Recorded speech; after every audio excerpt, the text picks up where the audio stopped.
We've got Dylan Ong, Director of Hong Lai Huat Group with us. Of course, Hong Lai Huat is the real estate and property developer which started in the construction business back in 1988.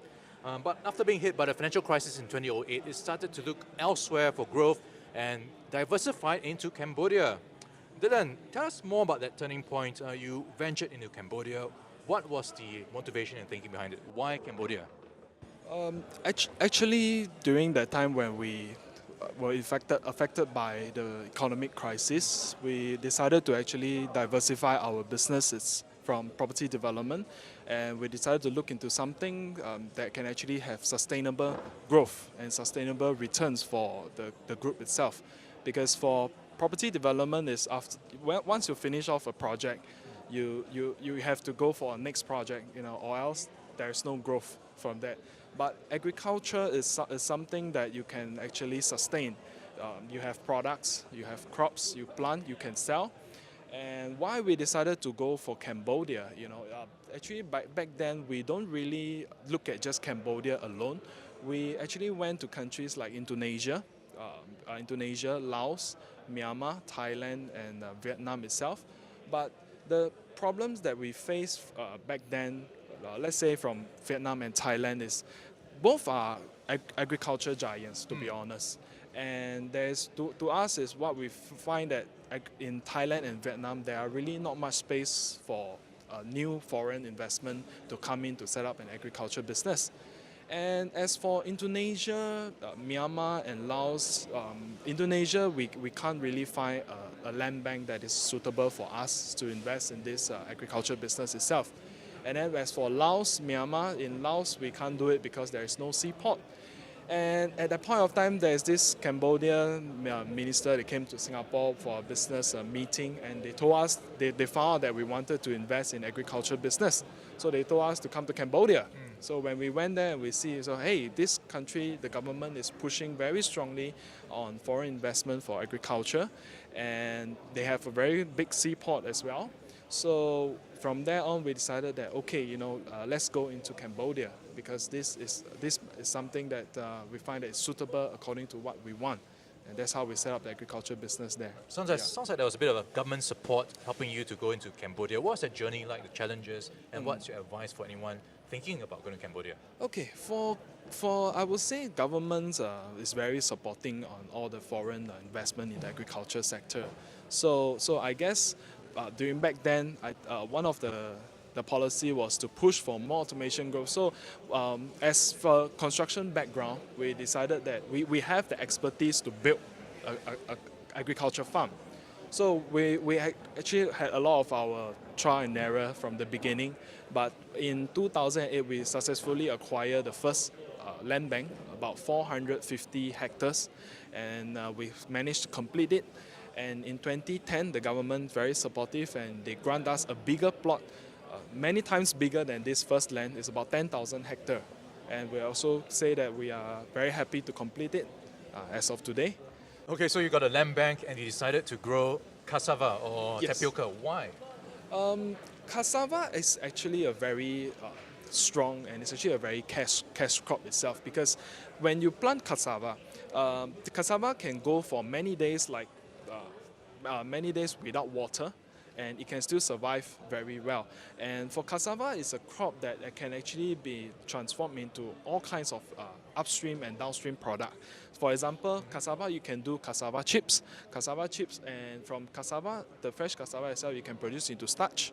From the starch, you can then do into food industry, and from the food industry, you can do even to paper industry, and a lot of the industrial use for the cassava itself. So we find that it's a very cash crop with diversified products. All right, you've become one of the biggest players right now in Cambodia in this cassava industry.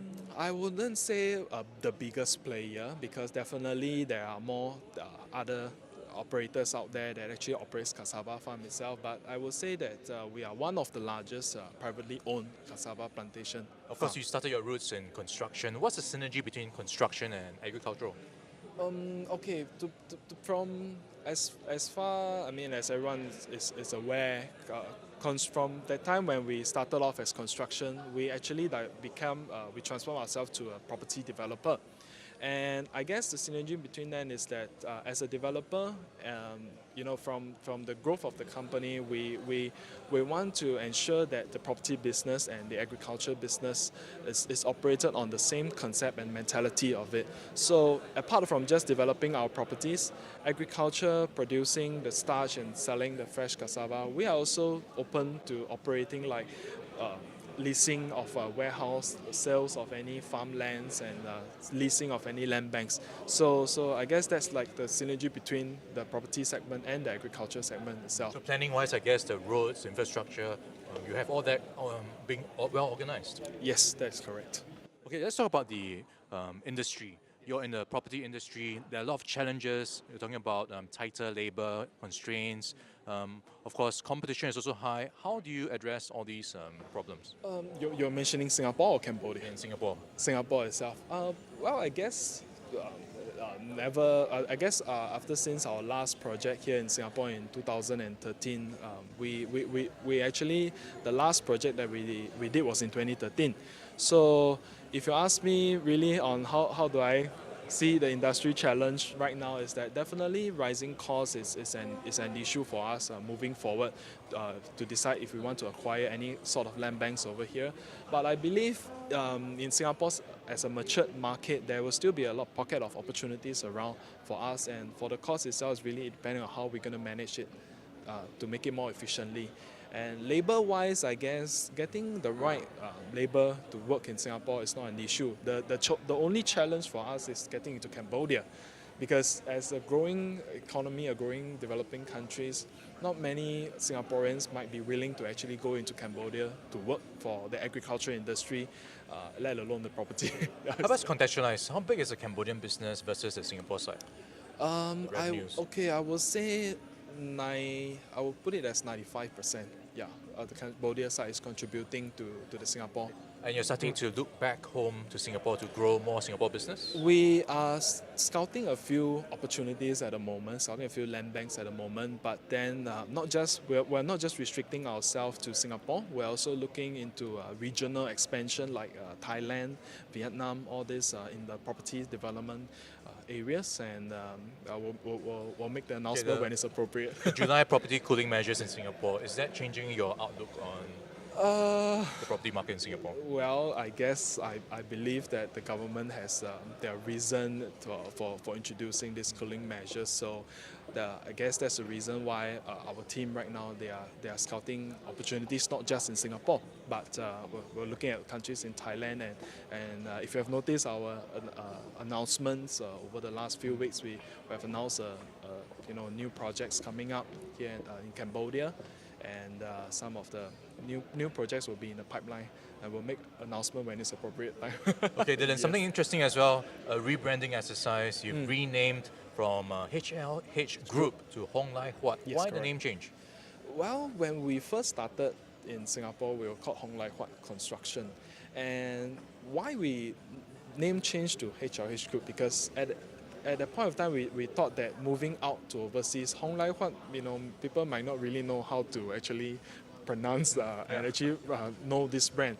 But then since that, right now we are coming back to Singapore, so we thought that, hey, probably we should use back Hong Lai Huat Group, and that will be to make our names more popular. In that way, many people will know from the Hong Lai Huat branding itself. Right, thank you so much, Dylan. No problem. Right, we've been speaking with Dylan Ong, Director of Hong Lai Huat Group. Of course, we are speaking with Money FM 89.3. Money FM 89.3.